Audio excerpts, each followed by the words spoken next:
నమస్కారం ఘంటారావానికి స్వాగతం. ముందుగా ప్రధానాంశాలు.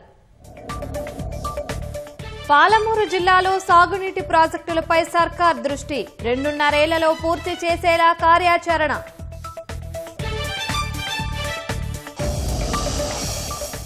ఆర్థిక సంవత్సరం తొలి నెలలో అంచనా అందుకోని బడ్జెట్, భిన్నంగా 8,000 కోట్లకు పైగా రెవెన్యూ లోటు.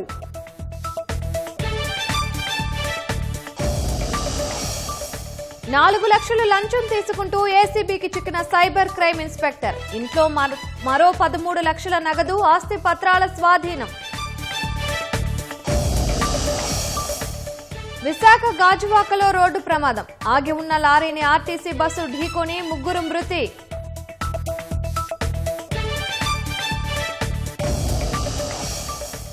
మనాలి వెళ్లిన పర్యాటకులకు చుక్కలు చూపిస్తున్న ట్రాఫిక్, 10 కిలోమీటర్ల మేర నిలిచిపోయిన వాహనాలు.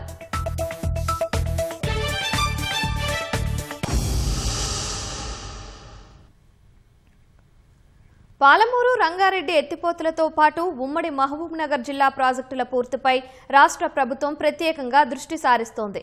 పెండింగ్లో ఉన్న భూసేకరణ పూర్తి చేసి మిగిలిన పనులు వేగవంతం చేసే విషయమై కసరత్తు చేస్తోంది. ముఖ్యమంత్రి రేవంత్ రెడ్డి గురువారాల్లో క్షేత్రస్థాయిలో ప్రాజెక్టులను పరిశీలించి అధికారులకు దిశానిర్దేశం చేయనున్నారు. ఉమ్మడి పాలమూరు జిల్లా సాగునీటి ప్రాజెక్టుల పూర్తి దిశగా రాష్ట్ర ప్రభుత్వం కార్యాచరణ వేగవంతం చేయనుంది. పాలమూరు రంగారెడ్డి ఎత్తిపోతలతో పాటు జిల్లాలోని ఇతర ప్రాజెక్టులో మిగిలిన పనులు పూర్తి చేయాలన్న లక్ష్యంతో ప్రభుత్వం పనిచేస్తోంది. పాలమూరు రంగారెడ్డి పనులు కొంతకాలంగా ఆశించిన మేర ముందుకు సాగడం లేదు. ముడిపడి ఉన్న సమస్యలను పరిష్కరించి పనులను కొనసాగించేలా ప్రభుత్వం కసరత్తు చేస్తోంది. కీలకమైన భూసేకరణ, కేంద్రం నుంచి అనుమతులపై ప్రత్యేకంగా దృష్టి సారించింది. సాగునీటి ప్రాజెక్టుల భూసేకరణ ప్రక్రియ త్వరగా పూర్తి చేయాలని సీఎం నిర్ణయం తీసుకున్నారు. పాలమూరు రంగారెడ్డి ఎత్తిపోతల ప్రాజెక్టుకు సంబంధించి భూసేకరణ ప్రక్రియను దగ్గరుండి యుద్ధ ప్రాతిపదికన పూర్తి చేయించాలని ఉమ్మడి జిల్లా ప్రజాప్రతినిధులను ఇటీవల ముఖ్యమంత్రి ఆదేశించారు. జిల్లాలోని ఇతర ప్రాజెక్టులకు సంబంధించి వీలైనంత త్వరగా భూసేకరణ పూర్తి చేయాలని నిర్దేశించారు. భూసేకరణ నిధుల విషయంలో జాప్యం జరగకుండా వెంటనే చెల్లింపులు జరిగేలా చూస్తామని హామీ ఇచ్చారు.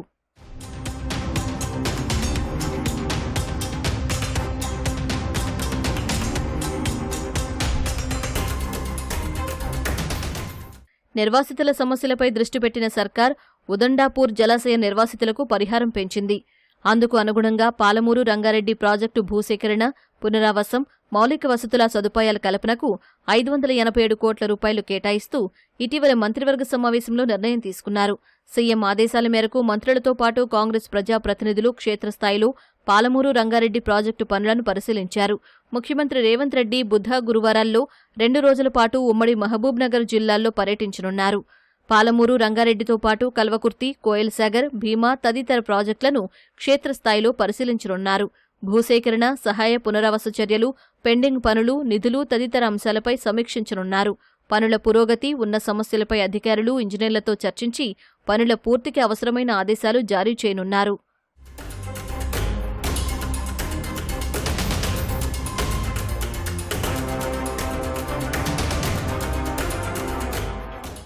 మహబూబ్నగర్ జిల్లా దేవరకద్ర మండలంలో 32 కోట్లతో నిర్మించనున్న అజిలాపూర్ లిఫ్ట్ ఇరిగేషన్ పథకానికి మంత్రి వాకిటి శ్రీహరితో కలిసి ఉత్తమ్ కుమార్ రెడ్డి శంకుస్థాపన చేశారు. ఏళ్లుగా పెండింగ్లో ఉన్న ఉమ్మడి పాలమూరు ప్రాజెక్టులు పూర్తి చేసేందుకు ఎన్ని నిధులైనా ఖర్చు చేసేందుకు వెనకాడబోమని ఉత్తమ్ స్పష్టం చేశారు. జూన్ నెల 4-5 తారీఖున గౌరవ ముఖ్యమంత్రి రేవంత్ రెడ్డి గారు, నేను ఉమ్మడి మహబూబ్ నగర్ జిల్లాలో ఇప్పుడు నిర్మాణంలో ఉన్న లిఫ్ట్ ఇరిగేషన్ స్కీమ్స్, అన్ని ఇరిగేషన్ వర్క్స్ పర్యటన చేసి ఎన్ని వేల కోట్ల నిధులైనా విడుదల చేయడానికి 4-5 తారీఖున పర్యటన ఉంది. 12.5 లక్షలతో తలపెట్టిన పాలమూరు రంగారెడ్డి స్కీము వాస్తవంగా గత ప్రభుత్వంలో పూర్తిగా వేగవంతంగా జరగలే. ఎక్కడ నిధులు అవసరం ఉంటే అక్కడ మొత్తం భూసేకరణకి, R&R కి వర్క్లలో ఎక్కడెక్కడైతే బిల్స్ పెండింగ్ ఉన్నాయో మొత్తం ఎన్ని వేల కోట్లైనా ఈ 4-5 తారీఖున ముఖ్యమంత్రి గారి పర్యటన సందర్భంగా ఉమ్మడి మహబూబ్ నగర్ జిల్లాలో అన్ని ఇరిగేషన్ వర్క్స్ స్పీడప్ చేయడానికి, యాక్సెలరేట్ చేయడానికి ఎన్ని నిధులైనా విడుదల చేయబోతున్న విషయం కూడా నేను మనం చేస్తున్నాను. కృష్ణానదిపై ప్రతిపాదిత ఉమ్మడి ఆనకట్టలు, కర్ణాటకతో నదీ జలాల సంబంధిత అంశాలు సహా సంబంధిత విషయాలపైన ముఖ్యమంత్రి పాలమూరు జిల్లా పర్యటనలో చర్చ జరిగే అవకాశముంది. పెండింగ్లో ఉన్న పాలమూరు ప్రాజెక్టులకు ఎన్ని వేల కోట్ల రూపాయలైనా ఇస్తామని నీటిపారుదల శాఖ మంత్రి ఉత్తమ్ కుమార్ రెడ్డి అన్నారు.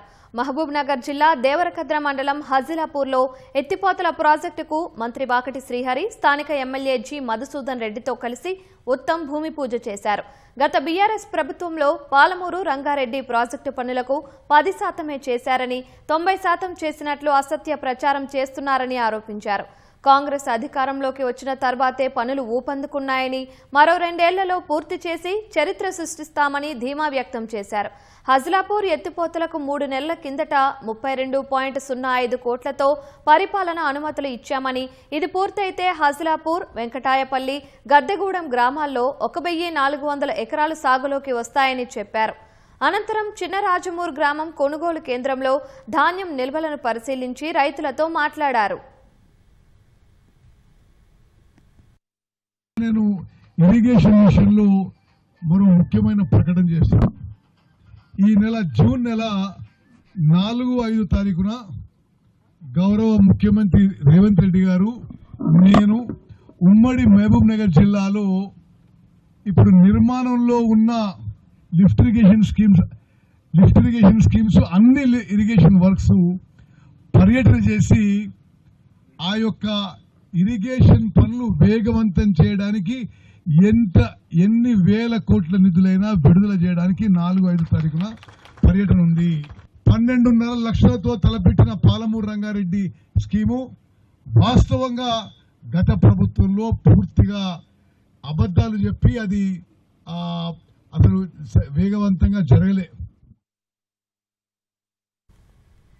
ఉమ్మడి మహబూబ్ నగర్ జిల్లాకు సంబంధించిన ధాన్యం కొనుగోలు ప్రక్రియను జూన్ 4-5 తేదీల్లోగా పూర్తి చేయాలని పౌర సరఫరాల శాఖ మంత్రి ఉత్తమ్ అధికారులను ఆదేశించారు.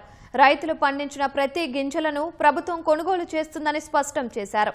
మహబూబ్ నగర్ కలెక్టరేట్లో జిల్లాకు సంబంధించిన ధాన్యం కొనుగోలు అంశంపై మంత్రి జూపల్లి, మంత్రి వాకిటి శ్రీహరి, రాష్ట్ర ప్రణాళికా సంఘం ఉపాధ్యక్షుడు చిన్నారెడ్డితో సమీక్షా సమావేశం నిర్వహించారు. ఉమ్మడి మహబూబ్ నగర్ జిల్లాకు చెందిన కలెక్టర్లు ధాన్యం కొనుగోలు, మొక్కజొన్న నిల్వ, రవాణా ప్రక్రియలపై మంత్రులకు వివరించారు. రైతులు నష్టపోకుండా తడిసిన ధాన్యం మద్దతు ధరకు కొనుగోలు చేసి బాయిల్డ్ మిల్లులకు తరలించినట్లు మంత్రి తెలిపారు. వాతావరణ శాఖ జూన్ 4వ తేదీ తర్వాత వర్షాలు కురిసే అవకాశం ఉన్నాయని హెచ్చరించిన నేపథ్యంలో ఈ వారం రోజుల్లో కొనుగోలు ప్రక్రియను పూర్తి చేయాలని కలెక్టర్లకు సూచించారు.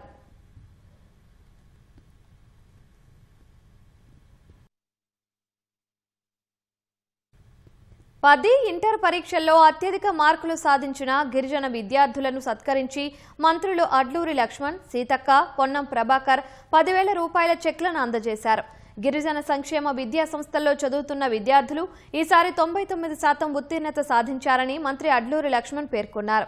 గిరిజన సంక్షేమ శాఖలోని విద్యా అభివృద్ధికి పెండింగ్లో ఉన్న 220 కోట్ల రూపాయలను ప్రభుత్వం ఇటీవల విడుదల చేసిందన్నారు.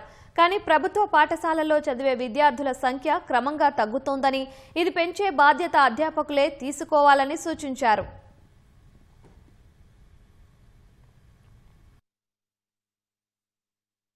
మేము ఒక్కొక్క సందర్భంలో చిన్నతనం నుంచి కష్టపడి వచ్చిన వాళ్ళం. మీ వర్గం మీ ఏ విధంగా అయితే కష్టపడి చదువుకున్నాం, మేము ప్రభుత్వ పాఠశాలలో కష్టపడి చదువుకున్నాం. చదువు విలువ మాకు తెలుసు. అవార్డు పొందుతున్నా లేదా ప్రశంస పొందుతున్నటువంటి వాళ్ళందరూ భవిష్యత్ తరానికి స్ఫూర్తి కావాలి. ఇంకెవరైనా ర్యాంకు రానటువంటి వాళ్ళు మేము కూడా ర్యాంక్ తెచ్చుకోవాలనే తపన పెరగాలనేటువంటి ఆలోచనతో మిమ్మల్ని ప్రోత్సహించే విధంగా ప్రభుత్వం ఈ కార్యక్రమం చేస్తూ ఉన్నది. ఇప్పుడు హాస్టల్స్ను డెవలప్ చేసుకోవడం, ఫెసిలిటీస్ను ఇంప్రూవ్ చేసుకోవడం, ఇవన్నీ కూడా చేయడం జరుగుతుంది. మనం ఈరోజు జనరల్ స్కూళ్ళల్లో ఎంత వచ్చింది, 95 వస్తే రిజల్ట్ పాస్ పర్సంటేజ్ మన ట్రైబల్లో మరి 98% అబోవ్ పైన వచ్చింది. ఈసారి ములుగు జిల్లా హైయెస్ట్ పాస్ మార్క్స్తో 99.30%తో స్టేట్ ఫస్ట్ 10th ములుగు సాధించడం జరిగింది. ఆర్థిక సంవత్సరం తొలి నెలలోనే రాష్ట్రం బడ్జెట్ అంచనాకు భిన్నంగా 8,000 కోట్లకు పైగా రెవెన్యూ లోటు నమోదు చేసింది. ఏప్రిల్ నెలలో పన్నుల ద్వారా ఖజానాకు 10,598 కోట్లు జమ అయ్యాయి. ఈ మొత్తం గత ఆర్థిక సంవత్సరం ఏప్రిల్లో వచ్చిన మొత్తం కంటే తక్కువగానే ఉంది. మొదటి నెలలో కేంద్రం నుంచి గ్రాంట్ల రూపంలో చాలా స్వల్పంగా 16 కోట్లకు పైగా మాత్రమే నిధులు రాష్ట్రానికి వచ్చాయి. ప్రస్తుత ఆర్థిక సంవత్సరం 2026-27 మొదటి నెల రాష్ట్రానికి 10,974 కోట్ల రెవెన్యూ రాబడులు మాత్రమే వచ్చాయి. బడ్జెట్ అంచనాలు ఇది 5% లోపే ఉంది. పన్ను ఆదాయం 10,598 కోట్ల రూపాయలుగా ఉంది. గత ఆర్థిక సంవత్సరం 2025-26 ఏప్రిల్ నెలలో రాష్ట్రానికి పన్నుల ద్వారా 10,916 కోట్ల ఆదాయం వచ్చింది. అంటే ఈ ఏప్రిల్లో ఆ మొత్తం కాస్త తగ్గింది. Comptroller and auditor general CAG నివేదికలో ఈ విషయం వెల్లడైంది. ఈ ఏడాది ఏప్రిల్ నెలలో జీఎస్టీ ద్వారా 3,155 కోట్లు, స్టాంపులు రిజిస్ట్రేషన్ల ద్వారా 1,413 కోట్లు ఖజానాకు సమకూరాయి. అమ్మకం పన్ను ద్వారా 2,923 కోట్లు, ఎక్సైజ్ పన్నుల ద్వారా 1,445 కోట్లు, కేంద్ర పన్నుల్లో వాటాగా 1,260 కోట్లు వచ్చాయి. ఇతర పన్నుల ద్వారా మరో 400 కోట్లు ప్రభుత్వానికి చేరాయి. ఏప్రిల్ నెలలో పన్నేతర ఆదాయం 359 కోట్లు మాత్రమే సమకూరింది. బడ్జెట్ అంచనాలు ఇది 1% మాత్రమే. ఇక కేంద్రం నుంచి గ్రాంట్ల రూపంలో ఏప్రిల్ నెలలో కేవలం 16.89 కోట్లు మాత్రమే రాష్ట్రానికి వచ్చాయి. ఈ ఏడాది కేంద్రం నుంచి వచ్చే గ్రాంట్ల మొత్తం 24,166 కోట్లుగా అంచనా వేశారు. అయితే ఆర్థిక సంవత్సరం మొదటి నెలలో అందులో కేవలం 0.07% మాత్రమే రాష్ట్రానికి వచ్చాయి. ఆర్థిక సంవత్సరం మొదటి నెలలోనే రాష్ట్ర ప్రభుత్వం 11,413 కోట్ల రూపాయలు అప్పులు తీసుకుంది. బడ్జెట్ అంచనాలో ఇది 19% మించింది. ఏప్రిల్ నెలలో ఖజానాకు అన్ని రకాలుగా 22,392 కోట్ల రూపాయలు వస్తే ప్రభుత్వం 21,472 కోట్ల రూపాయలు ఖర్చు చేసింది. మొదటి నెలలో బడ్జెట్ అంచనాను 7.5% అధిగమించింది. ఏప్రిల్లో ప్రభుత్వం వడ్డీల చెల్లింపుల కోసం 2,350 కోట్లు, వేతనాల కోసం 4,449 కోట్లు ఖర్చు చేసింది. పెన్షన్లపై 1,893 కోట్లు, రాయితీలపై 4,727 కోట్ల రూపాయలను సర్కారు వ్యయం చేసింది. మూలధన వ్యయం కింద మొదటి నెలలో 1,891 కోట్ల రూపాయలను ఖర్చు చేసింది. ఈ ఆర్థిక సంవత్సరంలో 6,857 కోట్ల రెవెన్యూ మిగులు ఉంటుందని బడ్జెట్లో అంచనా వేశారు. అయితే ఆ అంచనాకు భిన్నంగా మొదటి నెలలోనే 8,526 కోట్ల రెవెన్యూ లోటు నమోదైంది. 11,413 కోట్ల ఆర్థిక లోటు, 9,063 కోట్ల ప్రాథమిక లోటు ఉన్నట్లు పేర్కొన్నారు. ఇటీవల లొంగిపోయిన మావోయిస్టులు సిపిఐ అగ్రనాయకులతో భేటీ అయ్యారు. దేవ్జీ నేతృత్వంలోని మాజీ మావోయిస్టులు చంద్రన్న, రాజిరెడ్డిలు హైదరాబాద్లోని సిపిఐ రాష్ట్ర కార్యాలయం మగ్ధూం భవన్కు వెళ్లారు. ఆ పార్టీ జాతీయ కార్యదర్శి రామకృష్ణ, రాష్ట్ర కార్యదర్శి ఎమ్మెల్యే కూనంనేని సాంబశివరావు, మాజీ ఎంపీ అజీజ్ పాషాలను మర్యాదపూర్వకంగా కలిశారు. కమ్యూనిజం పట్ల అభిమానంతో మాతృ సంస్థ సిపిఐ ఆఫీస్కు దేవ్జీ, చంద్రన్న, రాజిరెడ్డిలు వచ్చారని ఎమ్మెల్యే కూనంనేని సాంబశివరావు తెలిపారు. దేశంలో కమ్యూనిస్టు ఉద్యమానికి ఉజ్వల భవిష్యత్తు ఉంటుందని, వారి రాకతో నమ్మకం ఏర్పడిందన్నారు. ఆపరేషన్ కగార్ను ఆపేందుకు ప్రజా సంఘాలు, కమ్యూనిస్టు పార్టీలు ఉద్యమించినందుకు కృతజ్ఞతలు తెలిపేందుకు వచ్చామని మాజీ మావోయిస్టు అగ్రనేత దేవ్జీ తెలిపారు. ఎన్కౌంటర్ పేరుతో ఏం చేస్తారో తెలియని భయానకమైన పరిస్థితుల్లో అందరం కూడా ఆందోళన వ్యక్తం చేశారు. భవిష్యత్తు, అదృష్టం అన్నీ కలిసి మన కామ్రేడ్స్ బయట ఉన్నారు. వారు ఇవాళ విజిట్ చేశారు మా ఆఫీసు. వారికి నేను ధన్యవాదాలు తెలియజేస్తూ, వారు భవిష్యత్తులో ప్రజలకు ఉపయోగపడే విధంగా భవిష్యత్తు రానున్న రోజుల్లో కూడా అనేక సమావేశాలు జరిపి చర్చించి కమ్యూనిస్టు ఉద్యమానికి మంచి ఉజ్వలమైన భవిష్యత్తు ఉంటుందని అందరూ కలిసి ఒకే కమ్యూనిస్ట్ పార్టీ అవ్వాలని కోరుకుంటున్నాం. కగారు దాడి భయంకరంగా కొనసాగుతున్న రోజుల్లో సిపిఐ పార్టీ, సిపిఎం, ఇతర ఎంఎల్ గ్రూప్స్, ఇతర ప్రజా సంఘాలు ఒక ఉద్యమంగానే ప్రయత్నం చేశారు కగారును ఆపాలని. దానికి మేము అభినందనలు తెలియజేస్తున్నాము. తర్వాత సిపిఐ పార్టీని కలుద్దామని మర్యాదపూర్వకమైన సమావేశంగానే భావించి ఇక్కడికి వచ్చినాము. ఈ సందర్భంగా ఈ మేరకే మాట్లాడడం ఉచితమని అనుకుంటున్నా. సరిపోతుంది. ఫీజు రీయింబర్స్మెంట్ పథకాన్ని యథాతథంగా అమలు చేయకపోతే ప్రభుత్వానికి తగిన బుద్ధి చెబుతామని బీసీ సంక్షేమ సంఘం జాతీయ అధ్యక్షుడు ఆర్ కృష్ణయ్య హెచ్చరించారు. ఫీజు రీయింబర్స్మెంట్ పథకాన్ని దశల వారీగా నీరుగార్చి ఎత్తివేసే కుట్రలు చేస్తున్నారని ఆరోపించారు. కొత్తగా జారీ చేసిన జీవో నెంబర్ 7ను ఉపసంహరించుకోవాలని, పాత విధానాన్ని కొనసాగించాలని కోరారు. హైకోర్టు సింగిల్ జడ్జి తీర్పుపై ఫుల్ బెంచ్కు అప్పీల్ చేయాలని, పెండింగ్లో ఉన్న ఫీజు బకాయిలు 8,000 కోట్లు వెంటనే చెల్లించాలని కృష్ణయ్య డిమాండ్ చేశారు. నేను ముఖ్యమంత్రికి సవాల్ చేస్తున్నా, ఈ స్కీమ్ మీద 10,000 కోట్లు 20,000 కోట్లు ఫీజు రియంబర్స్మెంట్ నీవు వచ్చిన నుంచి నువ్వు ఎన్ని పైసలు ఇచ్చినావు 33 నెలలు 34 నెలలు అవుతుంది అధికారంలోకి వచ్చి 300 కోట్లు కట్టలేదు. వేల కోట్లు అప్పుడు బడ్జెటా ఇప్పుడు బకాయికారని చెప్తున్నా కానీ ఇప్పుడు మంచి సౌండ్ పొజిషన్ ఉంది రాష్ట్రం. మంచి ఆదాయం 20,000 కోట్ల ఆదాయం మనకు వస్తుంది. ఖర్చంతా మొత్తం 18,000 కోట్లే.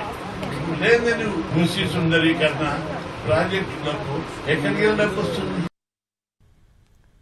విశాఖ గాజువాకలో జరిగిన ఘోర రోడ్డు ప్రమాదంలో 3 మృతి చెందారు. మరో 9 మందికి గాయాలయ్యాయి. క్షతగాత్రులకు విశాఖ కేజీహెచ్లో చికిత్స అందిస్తున్నారు.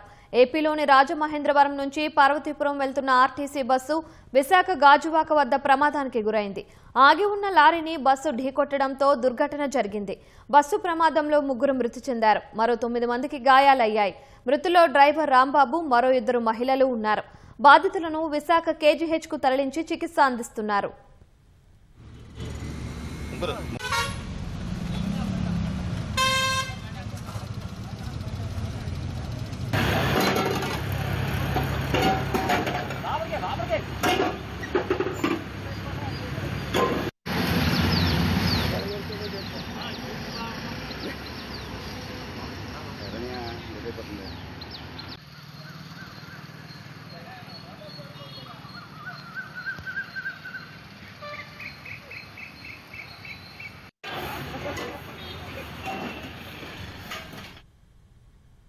టీఎంసీ ఎంపీ అభిషేక్ బెనర్జీపై జరిగిన దాడిపై ఆ పార్టీ అధినేత్రి మమతా బెనర్జీ దిగ్భ్రాంతి వ్యక్తం చేశారు.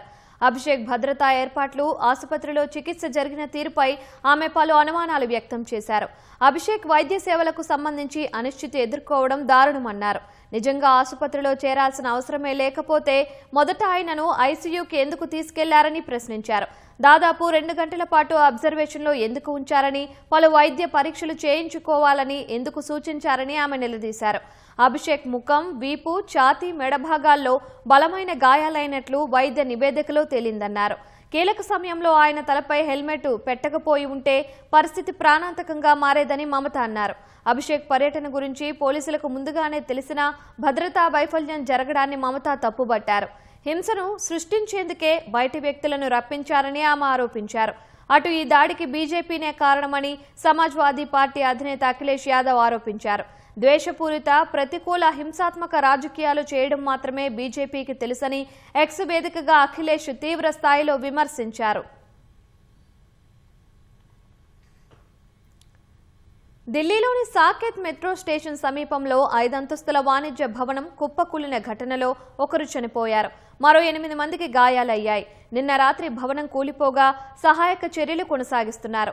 సాకేత్ మెట్రో స్టేషన్ సమీపంలోని సైజులాబాద్ ప్రాంతంలో ఉన్న ఈ భవనంలో కోచింగ్ ఇన్స్టిట్యూట్లు, కేఫ్లు, ఆఫీసులు ఉన్నాయి.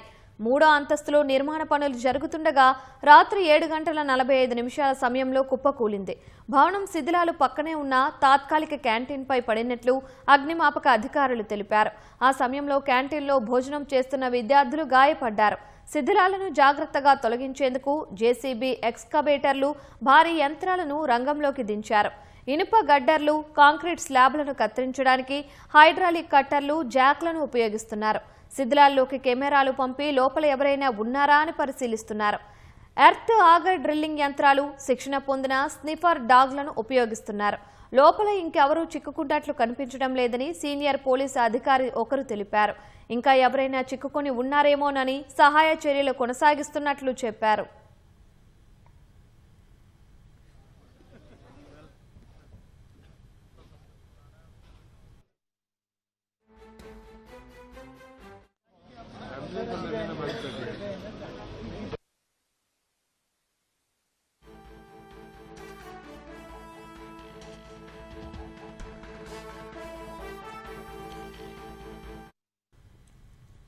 దేశమంతా ఎండలు మండిపోతున్న వేళ చల్లదనం కోసం హిమాచల్ ప్రదేశ్లోని మనాలి వెళ్లిన పర్యాటకులకు ట్రాఫిక్ రద్దీ చుక్కలు చూపిస్తోంది. వారాంతం కావడంతో మనాలికి పెద్ద సంఖ్యలో పర్యాటకులు చేరుకుంటున్నారు. ఈ నేపథ్యంలో అమాంతం రద్దీ పెరిగిపోయింది. శనివారం రాత్రి మనాలిలో 10 కిలోమీటర్ల మేర ట్రాఫిక్ నిలిచిపోయింది. ముందుకు వెళ్లలేక, వెనక్కి మళ్లే దారి లేక గంటల కొద్దీ పర్యాటకులు కార్లలోనే వేచి చూడాల్సి వచ్చింది. పర్యటన మొత్తం కారులోనే కూర్చుని గడిపితే ఇక చల్లటి ప్రదేశాలకు వెళ్లి ప్రయోజనం ఏమిటని కొందరు పర్యాటకులు తీవ్ర అసహనం వ్యక్తం చేశారు. ఉదయానికి కొంచెం ట్రాఫిక్ తగ్గినప్పటికీ పర్యాటకుల రాక కొనసాగుతోందని అధికారులు చెబుతున్నారు.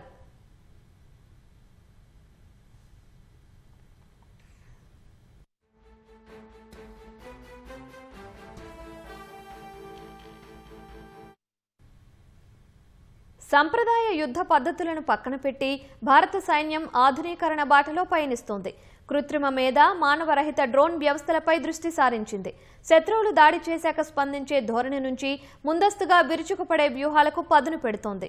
88 గంటల పాటు సాగిన ఆపరేషన్ సింధూర్ తర్వాత భారత సైన్యంలో వచ్చిన సంస్థాగత మార్పులు, సరికొత్త దళాల ఏర్పాటుపై ప్రత్యేక కథనం.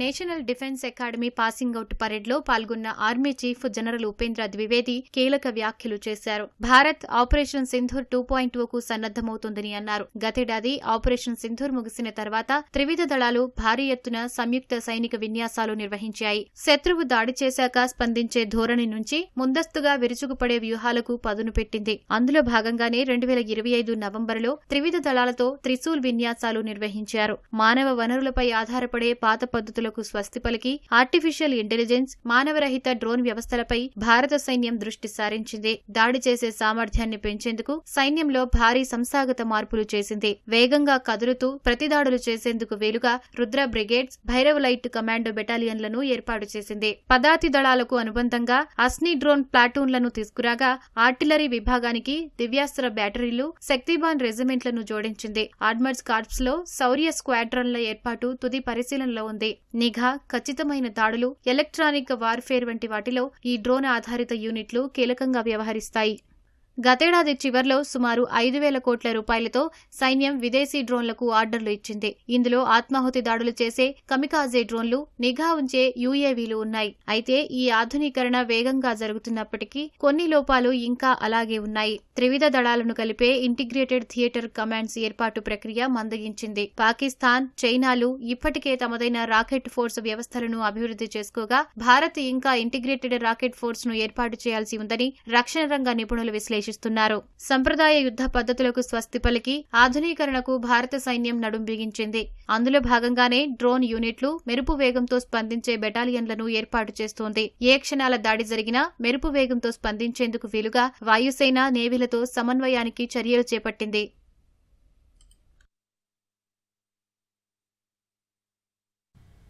హైదరాబాద్ శంషాబాద్ ఎయిర్పోర్టులోని నోవాటెల్ హోటల్లో ఏఐసీసీ అధ్యక్షుడు మల్లికార్జున ఖర్గేని ముఖ్యమంత్రి రేవంత్ రెడ్డి మర్యాదపూర్వకంగా కలిశారు. సీఎంతో పాటు డిప్యూటీ సీఎం భట్టి విక్రమార్క, అధ్యక్షుడు మహేష్ గౌడ్, రాష్ట్ర వ్యవహారాల ఇన్ఛార్జి మీనాక్షి నటరాజన్ ఖర్గేను కలిసి పుష్పగుచ్చం అందించారు. అనంతరం శంషాబాద్ ఎయిర్పోర్టు నుంచి గుల్బరాకు ఖర్గే బయలుదేరారు.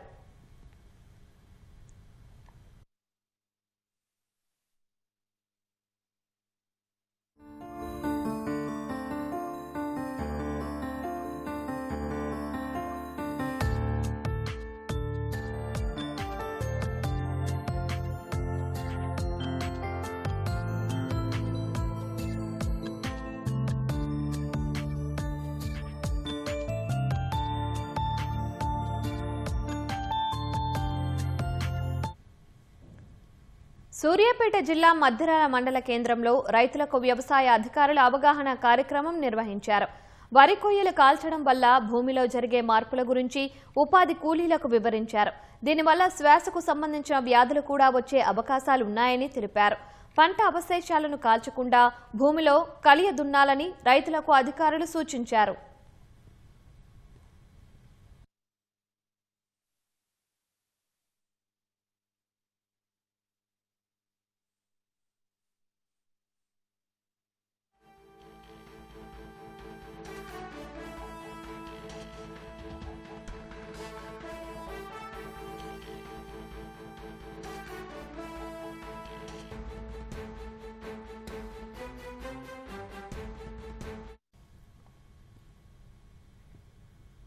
సాధారణంగా వేసవి కాలంలో అగ్ని ప్రమాదాలు ఎక్కువగా జరుగుతాయి. కొన్నిసార్లు ఆస్తి నష్టం అయితే ఇంకొన్ని సందర్భాల్లో ప్రాణాలు సైతం పోతాయి. పట్టణాల్లో అయితే ఫైర్ ఇంజన్లు అందుబాటులో ఉండి త్వరగా ఘటనా స్థలికి చేరుకుంటాయి. మరి గ్రామీణ ప్రాంతాల పరిస్థితి ఏంటి? ఈ ఆలోచనతో ఖమ్మం జిల్లా సీతంపేట గ్రామస్తులు వినూత్న ప్రయత్నానికి శ్రీకారం చుట్టారు. మినీ ఫైర్ ఇంజిన్ తయారు చేసి అందరినీ అబ్బురపరుస్తున్నారు.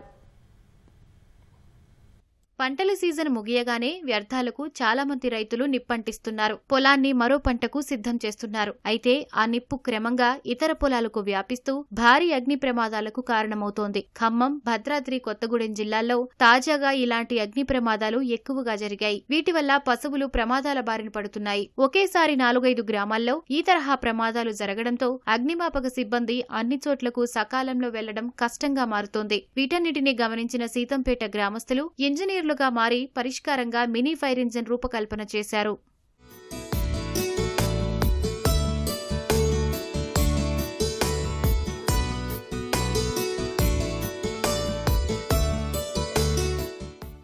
కేవలం 22,000 రూపాయలతో అదే గ్రామానికి చెందిన ఎన్ఆర్ఐ బయ్యన బాబురావు ప్రోత్సాహంతో గ్రామస్తులు ఈ వినూత్న ఆవిష్కరణకు శ్రీకారం చుట్టారు. ట్రాక్టర్కు నీళ్ల ట్యాంకర్ అనుసంధానించి పంపు సెట్ ద్వారా పైపులు, ప్రెషర్ గన్ అమర్చారని బాబురావు చెబుతున్నారు. ఈ సెటప్ ఏం లేదు సార్. ఇప్పుడు ప్రతి గ్రామంలో ఒక ట్రాక్టరు, దాని వెనక ఒక ట్రక్కు మీరు చూస్తున్నారు వెనకనే ఉన్నది.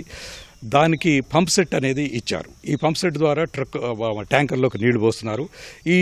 దీన్ని తీసుకెళ్లేసి మొక్కలకు నీళ్లు పోస్తున్నారు. ఆ పంప్ సెట్కే మనం ఫైర్ ఎక్విప్మెంట్ ఏదైతే ఉందో, మేల్ ఫీమేల్ ఏదైతే మనం ప్రతి ఫైర్ ఇంజిన్కి ఏదైతే ఉందో ఆ సెటప్ని ఒక్క చిన్న వెల్డింగ్ పెట్టడం ద్వారా ఎంబటే మనం ఆన్ ఆఫ్ లాగా అది జస్ట్ ప్లగ్ ఇన్ లాగా ఉంటుంది. 15 నిమిషాల్లో ఇది వెల్డింగ్ పెట్టడం అయిపోతే ఫైర్ ఇంజిన్ రెడీ. సో ఇది చాలా సింపుల్ సెటప్. ఎక్కడ వెల్డింగ్ పెట్టినా కానీ ఆ వెల్డింగ్ పెట్టేసుకుంటే రెడీగా ఉంటుంది. మినీ ఫైర్ ఇంజిన్ తమకు బాగా ఉపయోగపడుతోందని, గ్రామ పరిసరాల్లో అగ్ని ప్రమాదాలు జరిగినప్పుడు తమకు తామే మంటలు అదుపు చేస్తూ నష్టాన్ని నివారించగలుగుతున్నామని సీతంపేట గ్రామస్తులు హర్షం వ్యక్తం చేస్తున్నారు. మా చేను దగ్గరికి మొక్కజొన్నల బత్తాల దగ్గరికి మంట వస్తుంటే పోయి మిషన్ తీసుకువెళ్ళి మొత్తం చల్లారిపారు. ఫైర్ ఇంజిన్ వస్తేనో చాలా టైం పడుతుంది. ఇది అయితే మనకు అనుకూలంగా దగ్గర ఉంటుంది కాబట్టి ఎమ్మటే చల్లారిపోయాం. ఊరి దగ్గరికి మన మంట వస్తుంటే ఇది ఉండబట్టి చల్లారిపోయాం. తిమ్మిపాలెంలో కూడా ఫైర్ ఇంజిన్ వచ్చిన దాకా టైం పట్టింది. ఇది ఉంటే మేము కూడా పంపిస్తాం, ఇక్కడ లేకపోతే అక్కడ కూడా పంపిస్తున్నాం. దానివల్ల దగ్గర ఒక 50-60 లక్షల రూపాయల పంటని కాపాడుకోగలిగాం. ఇది అన్ని గ్రామాల్లో ఎట్లాంటివి ఉంటే యుద్ధ ప్రాతిపదికన ఫైర్ ఇంజిన్ వచ్చే లోపల మంటను చల్లార్చుకోవడానికి చాలా ఉపయోగపడుతుంది. ఇది స్టార్ట్ చేసిన తర్వాత తిమ్మినేనిపాలెం ఒకసారి వెళ్ళింది సార్. తిమ్మినేనిపాలెం గ్రామంలో బాగా ఫైర్ ఇంజిన్లు 2 వచ్చిన ఆ ఫైర్ ఇంజిన్లతో పాటు ఇది కూడా వెళ్ళింది. చిన్నమండ ఒకసారి పంపించాం సార్. సీతంపేటలో ఒక 3 చోట్ల ఆరిపాం సార్. పామాయిల్కి మంట వచ్చినప్పుడు దీన్ని చేసపోయి ఇది లేకపోతే పామాయిల్ తోట ఆగమయ్యేది. దాన్ని ఆపగలిగిన ఇది ఉండటం వల్ల ఊరికొకటి ఉంటే అసలు ఎవరికి ఇబ్బంది ఉండదు. బాబురావు ఆలోచనతో స్ఫూర్తి పొందినటువంటి చింతకాని గ్రామస్తులు ఈ మినీ ఫైర్ ఇంజిన్ ఏర్పాటు చేసుకున్నారు. తమ గ్రామంలో ఆ అగ్ని ప్రమాదాలు జరిగినప్పుడు ఆ నష్టం నుంచి వారంతా కూడా బయటపడ్డారు. కొద్దిగా శ్రమ పడితే చాలు ఇలాంటి మినీ ఫైర్ ఇంజిన్లను ఏర్పాటు చేసుకోవచ్చని వారంటున్నారు. చింతకాని మండలం సీతంపేట గ్రామం నుంచి కెమెరామెన్ పూర్ణచంద్తో రవిచంద్ర, ఈటీవీ న్యూస్, ఖమ్మం జిల్లా. దర్శకరత్న దాసరి నారాయణరావు సమాధి దుస్థితిపై సామాజిక మాధ్యమాల్లో వైరల్గా మారిన వీడియోలపై యువ నటుడు మంచు మనోజ్ స్పందించారు. తన అభిమానులతో కలిసి తోలకట్ట గ్రామ సమీపంలో ఉన్న దాసరి ఘాట్ను సందర్శించి అక్కడి చెత్త చెదారాన్ని, ముళ్ల పొదలను తొలగించి శుభ్రం చేశారు. అనంతరం స్థానిక ఎమ్మెల్యే కాళ యాదయ్యతో కలిసి దాసరికి నివాళులర్పించారు. దాసరి ఘాట్ అపరిశుభ్రంగా ఉండడం పట్ల ఆవేదన వ్యక్తం చేశారు. ఇటీవల తాను ప్రారంభించిన ఐక్య ధైర్య సేనా సమితి సామాజిక సేవ ఉద్యమానికి ఇలాంటి చర్యలే స్ఫూర్తినిస్తాయన్నారు.